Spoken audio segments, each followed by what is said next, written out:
क्यों बहू, ये क्या बनाया है तुमने? ऐसा खाना देने से तो अच्छा है कि तू मुझे जहर दे दे। क्या हुआ मम्मी जी, खाना अच्छा नहीं बना है क्या? अरे बहुत खराब बना है, समझ नहीं आ रहा खाना खा रही हूँ या गोबर। माफ कर दीजिए माँ जी, दोबारा बना देती हूँ आपके लिए। तेरी माफी से क्या मेरा पेट भर जाएगा? नहीं नहीं मम्मी जी, आप गुस्सा मत होइए, मैं अभी फटाफट से कुछ बनाकर लाती हूँ। अच्छा, तब तक मैं ऐसे ही भूखी बैठी रहूंगी क्या? अच्छा बेवकूफ बनाया तुमने मेरे बेटे को, किस चुड़ैल को ले आई मैं अपने घर में। अब ये आंसू मत बहा, जाकर कुछ अच्छा सा बना कर ला। हेलो माँ, मुझे नहीं रहना इस घर में, मैं परेशान हो चुकी हूँ अपनी सास से। जब देखो किसी न किसी बात को लेकर मुझ में कमियां निकालती ही रहती हैं, और मेरा बनाया हुआ खाना तो उन्हें बिल्कुल भी पसंद नहीं आता। कहती हैं कि गोबर जैसा बना है। मैंने कहा था आपसे, मुझे इतनी जल्दी शादी नहीं करनी है, मैं अपने पैरों पर खड़ी होना चाहती हूँ, लेकिन आप लोगों ने मेरी एक ना सुनी। अरे बेटा, तू परेशान मत हो। ससुराल में शुरू में एडजस्ट होने में थोड़ा टाइम लगता है, धीरे धीरे सब ठीक हो जाएगा। नहीं माँ, इस घर में कुछ भी ठीक नहीं होने वाला। अच्छा ठीक है, मैं कल ही तेरे ससुराल आती हूँ और तेरी सास से बात करती हूँ। माँ, अगर आप मेरे ससुराल आओगी तो मेरी सासू माँ और भड़क जाएंगी। आप तो जानती हो ना कि वो पुराने ख्यालातों वाली हैं, इसलिए तो वो मुझे नौकरी भी नहीं करने दे रही हैं। अरे बेटा, मैं अकेले नहीं आऊंगी, तेरी बुआ जी को भी साथ में लेकर आऊंगी। तू तो जानती है ना अपनी बुआ को, तेरी सास अपने आप को शेर समझती होगी, लेकिन तेरी बुआ सवा शेर है। तेरी सास की अकल तो ठिकाने वही लगाएंगी। अच्छा ठीक है माँ, मैं ससुराल नहीं जाऊंगी, डोली रख दो कहारो। हाँ, मैं ससुराल नहीं जाऊंगी, डोली रख दो कहारो। साल 2 साल नहीं जाऊंगी, डोली रख दो कहारो। क्या बात है बहू, आज सुबह से बहुत चहक रही हो, ऐसे गुनगुनाते हुए तो मैंने तुम्हें पहले कभी नहीं देखा। मम्मी जी, आपके लिए सरप्राइज है। अच्छा, ऐसा क्या सरप्राइज है जो मुझे बता नहीं सकती?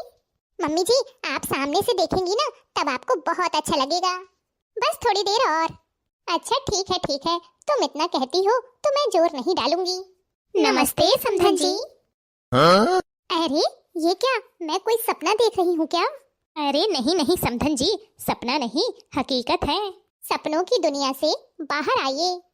अरे आप लोग अचानक, आने से पहले कोई खबर भी नहीं दी।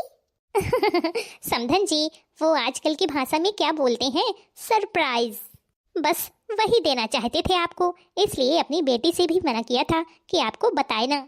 अच्छा, अब आप लोग आ ही गए हैं तो चाय नाश्ता करके ही जाइएगा। क्या बात है समधन जी, आपको बहुत जल्दी है लगता है हमें भगाने की। हमने तो सोचा था आराम से 2-4 दिन रुक कर जाएंगे। क्या? हाँ, बिल्कुल सही सुना आपने। हाँ, बिल्कुल आपका ही घर है।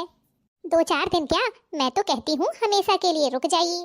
अरे नहीं समधन जी, बेटी का ससुराल है, अब हमेशा के लिए तो नहीं रुक सकते ना। आइए, मैं आपको बहू के कमरे तक ले चलती हूँ। अच्छा, तो ये था बहू का सरप्राइज।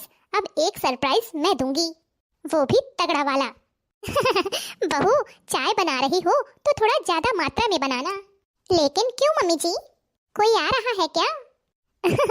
हाँ, यही समझो, अब तुमने मुझे इतना बड़ा सरप्राइज दिया है तो रिटर्न में मेरा फर्ज बनता है तुम्हें भी कुछ बहुत अच्छा सा दूं। थोड़ी देर में अपनी माँ और बुआ जी को हॉल में लेकर आ जाना, हम सब वहीं इंतजार कर रहे हैं। क्या बात है, मम्मी जी के दिमाग में कौन सी खिचड़ी पक रही है, ये तो भगवान ही जाने। अब जैसा कहा है वो तो करना ही पड़ेगा, वरना मेरे मायके वालों के सामने ही बखेड़ा न खड़ा कर दें। समधन जी, आपने हमें इतना बड़ा सरप्राइज दिया तो हमने सोचा हमारा भी फर्ज बनता है आपके लिए कुछ स्पेशल करने का। समधन के मोहल्ले में हंगामा हो गया, रात मेरे समधी का पैजामा खो गया। समधन के मोहल्ले में हंगामा हो गया, रात मेरे समधी का पैजामा खो गया। समधन मेरी घर में ढूंढे, समधी ढूंढे बाजार में, बीच बाजार में तमाशा हो गया। समधन के मोहल्ले में हंगामा हो गया, रात मेरे समधी का पैजामा खो गया। समधन पुलिस में रपट लिखा में समधी दे अखबार में। हाँ, समधन पुलिस में रपट लिखा में समधी दे अखबार में। पैजामे का अखबार में कल फोटो छप गया। समधन के मोहल्ले में हंगामा हो गया, रात मेरे समधी का पैजामा खो गया। समधन को छत पे मिला पैजामा, समधी ने ले झपटा, छीना झपटी में समधी का पैजामा फट गया। समधन के मोहल्ले में हंगामा हो गया, रात मेरे समधी का पैजामा खो गया। समधन जी, अरे रुकिए रुकिए, अभी तो बस शुरुआत है। समधन जी मेरी बीए पास और 10वीं फेल है समधी जी। समधन जी मेरी बीए पास और 10वीं फेल है समधी जी। समधन जी मेरी तेज कटारी सीधे साधे समधी जी। समधन जी मेरी बीए पास और 10वीं फेल है समधी जी। रोज रात को समधी जी समधन के पैर दबाते हैं। रोज रात को समधी जी समधन के पैर दबाते हैं।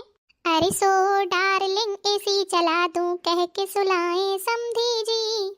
समधन जी मेरी बीए पास और 10वीं फेल है समधी जी। समधन जी मेरी बीए पास और 10वीं फेल है समधी जी। समधन जी मेरी तेज कटारी सीधे साधे समधी जी।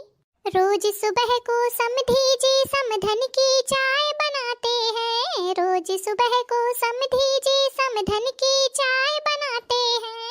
उठो डार्लिंग चाय पी लो कह के जगाएं समधी जी। उठो डार्लिंग चाय पी लो कह के जगाएं समधी जी। समधन जी मेरी बीए पास और 10वीं फेल है समधी जी। समधन जी मेरी बीए पास और 10वीं फेल है समधी जी। समधन जी मेरी तेज कटारी सीधे साधे समधी जी। दोपहर को समधी जी समधन के लिए खाना बनाते हैं। दोपहर को समधी जी समधन के लिए खाना बनाते हैं। खाओ डार्लिंग टीवी चला दूं कह के खिलाएं समधी जी। खाओ डार्लिंग टीवी चला दूं कह के खिलाएं समधी जी। समधन जी मेरी बीए पास और 10वीं फेल है समधी जी। समधन जी मेरी तेज कटारी सीधे साधे समधी जी। समधन जी मेरी बीए पास और 10वीं फेल है समधी जी। समधन जी, ये कैसा मजाक है आपका? ओहो बहन जी, आप तो बुरा ही मान गई। आपने मुझे इतना बड़ा सरप्राइज दिया तो मैंने सोचा क्यों ना आपको खुश करने के लिए मैं भी कुछ करूं। इतना फर्ज तो हमारा भी बनता है ना। क्यों जीजी, सही कहा ना मैंने? हाँ हाँ बिल्कुल छोटी, हमारे यहाँ तो यही रिवाज है कि समधी और समधन को खाली हाथ नहीं भेजते। कम से कम यहाँ से कुछ यादें तो लेकर जाएंगे। हाँ हाँ, ऐसा स्वागत सत्कार तो हमें जिंदगी भर याद रहेगा। अच्छा, तो इस बुढ़िया के दिमाग में ये खिचड़ी पक रही थी। अभी तक तो अच्छा अच्छा खाना ही बनाकर खिला रही थी, अब सच में गोबर ही खिलाऊंगी।